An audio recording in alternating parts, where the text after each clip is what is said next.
On the day of my father's funeral, I called my husband, who hadn't shown up. As soon as he answered, he yelled at me. What are you doing? Did you forget what day it is today? Huh? What day is it? I'm at my father's funeral. What about you? What are you doing? Funeral? Did you forget? Today is my mom's birthday. Hurry up, buy some premium champagne, and come home. Frustrated by my husband prioritizing his mother over my father's funeral, I reached my limit. Despite boiling anger, I took a deep breath to calm down. I turned on the speakerphone on my smartphone to let everyone hear our conversation with my husband. My name is Emma. I lost my mother a few years ago and now live with my father. I met Oliver through a friend at that time. He, unlike me, lost his father a few years ago and lives with his mother. With such common ground, Oliver and I quickly became close. He always reserved lovely restaurants for our dates and took care of me perfectly. I was increasingly drawn to dependable Oliver. On one of our dates, he proposed at an upscale French restaurant. Delighted, I agreed to marry him, and we set up a new home close to his mother's place. I was excited about this newlywed life. However, it was far from what I had envisioned. Despite being newlyweds, Oliver wanted to go to his mother's home every weekend and showed no interest in spending time alone as a couple. Moreover, Oliver and his mother had an unusually close relationship. One day, when we returned to his mother's house, something happened. Mom, I'm home. Oliver, I've been waiting. Did you work hard this week? Yeah, exhausted. I missed your cooking, Mom. Well, Oliver, it seems you can only feel energetic with my cooking. Oliver's mother fusses over him like a child, and he seems genuinely pleased. The two behave as if I'm not even there. Trying to join the conversation, I head to the kitchen to help Oliver's mother. As I search for a topic, I notice the dressing on the table. Oh, this dressing is the same as the one Oliver and I saw at the restaurant where we had our first date. What a coincidence. Then, Oliver's mother looks slightly proud. That restaurant was good, wasn't it? If you're targeting a girl, invite her here. I chose it. Huh? That restaurant is close to a cafe, and the route to see the night view after the cafe is perfect. Well, it may not match the upscale French restaurant where he proposed, but it added a special touch to the proposal, don't you think? Wait, did you plan all the dates he took me on? My mother-in-law puffed up her nose with pride. Yes, exactly. Wasn't it the best date plan? I'm not particularly fond of you, but if it's what Oliver wants, I'll cooperate. As I was shocked by my mother-in-law's words, Oliver appeared in the kitchen. Mom, are you still here? I'm starving. Oh, sorry about that. I was telling Emma about the restaurant I told you about.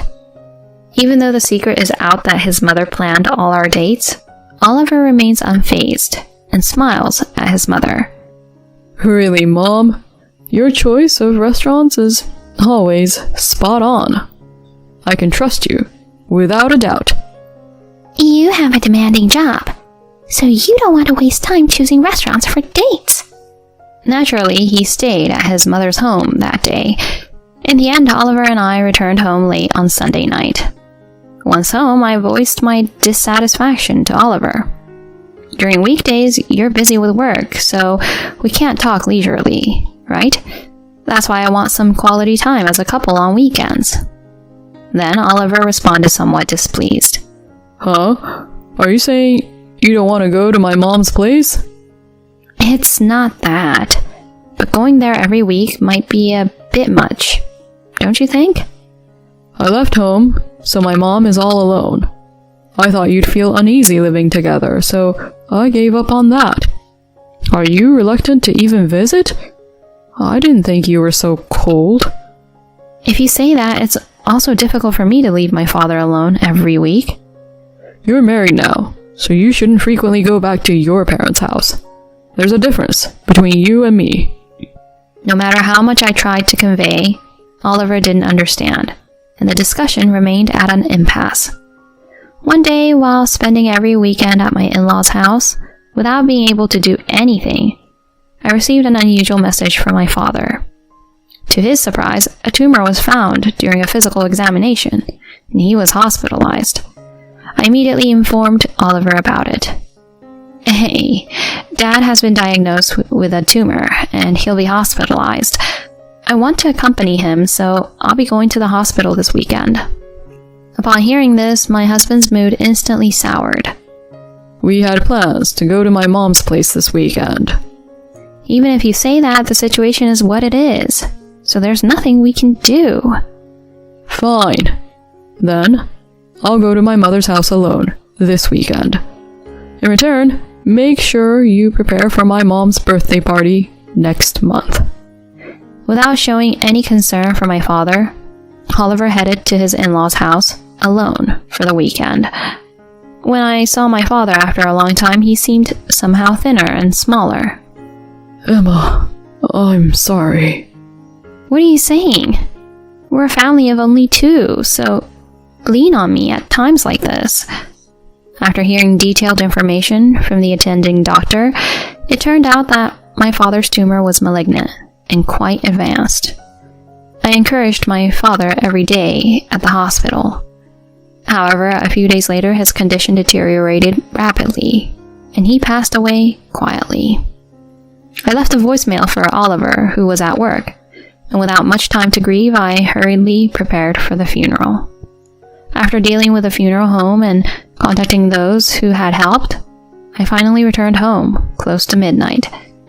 Since I couldn't manage household chores while taking care of my father, Oliver had been regularly visiting his mother's house. I had hoped that he would come home to comfort me, at least during these difficult times, but Oliver was nowhere to be found. I sent the details of the funeral to my husband via text and went to sleep. Even on the day of the funeral, there was no contact from Oliver, and he did not appear. On the other hand, with many responsibilities as the only family member, I had no room to worry about my husband. Eventually, by the time attendees started arriving, there was still no sign of Oliver. At that moment, one of the attendees approached me. Emma, it's been a while. Kent, thank you for your continued support. I appreciate you coming all this way today. Kent is an old friend of my father's. Well, I'm truly sorry about your dad. Since I'm here, I'd like to greet Oliver, your husband. I tried to contact Oliver, looking at my phone. To my surprise, there was an aggressive call from him. I'm sorry, my husband hasn't arrived yet. I'll make a quick call. There might be something wrong. Apologizing to Kent, I hurriedly made the call, and Oliver answered, yelling at me. What the hell are you doing? Did you forget what day it is today? Huh? What day is it? It's my father's funeral, so I'm already at the funeral home. What on earth are you doing, Oliver? Funeral? Did you forget today is my mom's birthday? Hurry up, buy a fancy champagne and come home. Frustrated by my husband's prioritizing his mother over my father's funeral, I reached my limit. Despite the boiling anger, I took a deep breath to calm down. Then, I turned on the speaker of my phone, connected to Oliver, so everyone could hear our conversation. Oliver's voice echoed around. Hey, are you listening? How about saying something? Kent, in front of me, widened his eyes at Oliver's voice. Other attendees gathered, sensing something was wrong. With the speaker on, I responded to Oliver. I'm sorry. I don't quite understand what you're saying. What exactly do you want from me? I already told you earlier. I said, buy a high-class champagne for my mom's birthday party. That's impossible. You do realize today is my father's funeral, don't you? So what? Today is my mom's once-a-year birthday. Who cares about someone who's not even in this world anymore? Take care of my living mom instead. A special day. I can't think of anything more important than my father's funeral. Can you? What? You're already married to this family. Do you really think you're allowed to put your own family first? Like that? The attendees were stunned by Oliver's words. I fell silent and he continued to curse at me. To begin with, I hated that you went to the hospital to take care of your father. Even though I let you go to the hospital with the promise of properly preparing for my mom's birthday, you're such an ungrateful person. If it weren't for the timing, I would have properly prepared for your mother's birthday party too. But right after my father passed away, I can't possibly celebrate. Oliver let out a heavy sigh on the phone. Your old man dying right before my mom's birthday is such a hassle. Ugh. Enough already. Talking to you won't get us anywhere. I was a fool to rely on you. Today, my mom and I will celebrate her birthday. Just the two of us. Saying that, Oliver unilaterally hung up the phone. I immediately turned to Kent. I'm sorry. It seems my husband won't be coming after all. I see. Emma, you must be going through a lot. If you encounter any problems, feel free to consult with me. Kent kindly offered words of comfort to me. The attendees also directed sympathetic looks my way. After greeting Kent and the attendees, I returned to the funeral preparations, successfully concluding the funeral without any hitches. Exhausted upon returning home, my husband was still absent. I made up my mind to completely sever ties with Oliver and went to sleep. The next night, when Oliver returned home, he was clearly irritated. Hey, I'm back. Aren't you going to greet your husband? As irritating as it was to even talk to him, I couldn't help but ask due to his unusual behavior. What's going on? Why are you so frustrated? Oliver complained to me, looking annoyed. Nothing's going on. I got suddenly transferred from sales to warehouse duty today. Ah, about that. Without showing any surprise, I responded, earning a skeptical look from my husband. What's with that? You're talking like you knew it would happen. Well, I did. But I didn't expect the results to come out this quickly. My words left Oliver wide-eyed. Did you do something? No way someone like you can interfere with the personnel decisions of a big company like ours. I wasn't the one who proposed it. Then, who the hell interfered? Kent did. Kent? Who's that? Oh my. Don't you even know the name of your company's executives? Wait, Kent? You mean the executive? How do you know about the executive? Kent is an old friend of my father. It seems my father informed you about my husband working in the same company, and he wanted to greet you during the funeral. Talking directly with the executive? Hey, set up another meeting with the executive. I don't know how this misunderstanding happened, but if I talk to the executive, I'm sure we can get this unjust transfer revoked. I think it's useless. Just do it. You know the contact, right? Call the executive right away. I wanted to properly thank Kent, and making the call is fine, but despite Oliver relying on me while overlooking his actions, I called Kent. Kent promised to come after I explained the situation to him. The next day, when Kent arrived, Oliver clearly exhibited a fawning attitude. Kent, I apologize for not being able to meet you the other day. I've been looking forward to it. Kent smiled wryly as he entered our home. When I offered coffee and sweets, Oliver immediately scolded me. Hey, what's with these cheap sweets? Didn't you buy them from the store my mother recommended? These are the sweets my father loved. I wanted Kent, who came to visit us, to feel nostalgic. I don't care about that. Just do as my mother says, and you can't go wrong. Kent intervened to soothe us. He always loved these sweets. How nostalgic. I'll take one. Saying so, Kent took a bite of the sweets, and Oliver praised him excessively. As expected of Kent. Even if you're served cheap sweets, you're so broad-minded that you won't be offended. Feeling a bit fed up with the obvious flattery, Kent asked Oliver with a slightly irritated tone. So, what's the matter you wanted to discuss? Prompted by the question, Oliver leaned forward in his seat. Regarding the recent personnel change, I thought there might be a misunderstanding. I don't think it's right to transfer a capable salesman like me to the shadows of the warehouse. A misunderstanding? I don't know what my wife told you, but please, don't take a housewife's playful words seriously.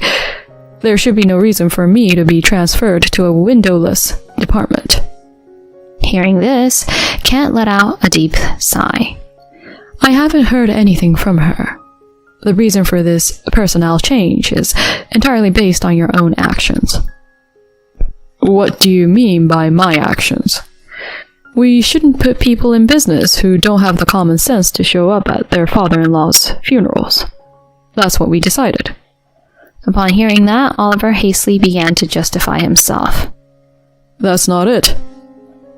My mother wasn't feeling well, and I couldn't leave my parents' house no matter what. Oliver's desperate excuse made Kent furrow his brows. That's completely different from what I heard. I told you, don't take my wife's story seriously. No. What I heard was the conversation over the phone with you. On that day, you said on the phone that you couldn't come because there was a birthday celebration for your mother. Why was she... Oliver suddenly turned pale. When you and your wife were on the phone, I was also present. Thanks to her putting the phone on speaker, I was there during the call, even during the funeral service, where everyone heard your insults. Also the reason why you didn't attend your father-in-law's funeral. I thought that when I was invited to your house this time, I could hear words of reflection from you, but as soon as you opened your mouth, it was just lies to protect yourself. It seems my decision to remove you from sales was the right one. Wait a minute. Panicking, Oliver clung to me this time. Emma, please, say something too.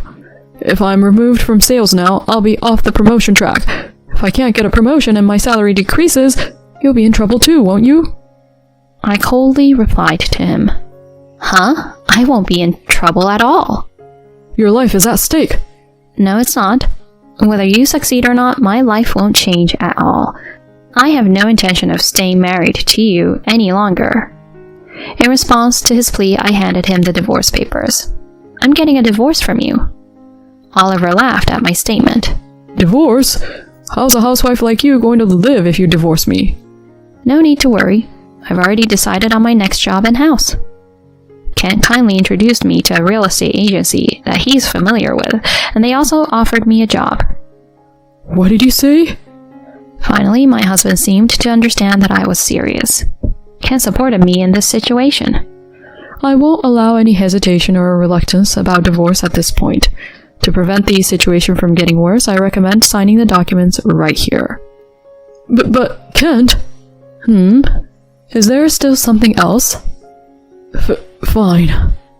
Under Kent's pressure, Oliver signed the documents. He sat in a daze on the chair. After seeing off Kent, I left the house with the divorce papers and my belongings. Oliver reportedly left the house right after I did and returned to his parents' home. It was only natural since he couldn't handle household chores on his own. When his mother found out that he was demoted to warehouse duty, she was furious. She suggested that he quit the current job and seek employment at a bigger company. Driven by his mother's persuasion, Oliver submitted his resignation and started job hunting. However, getting a job at a major corporation turned out to be challenging. In the end, there wasn't a big company that would hire Oliver. He ended up unemployed, relying on his mother's pension for a living. Oliver's situation has left his mother feeling angry and disappointed. They seem to live a twisted life, each blaming the other, saying it's your fault.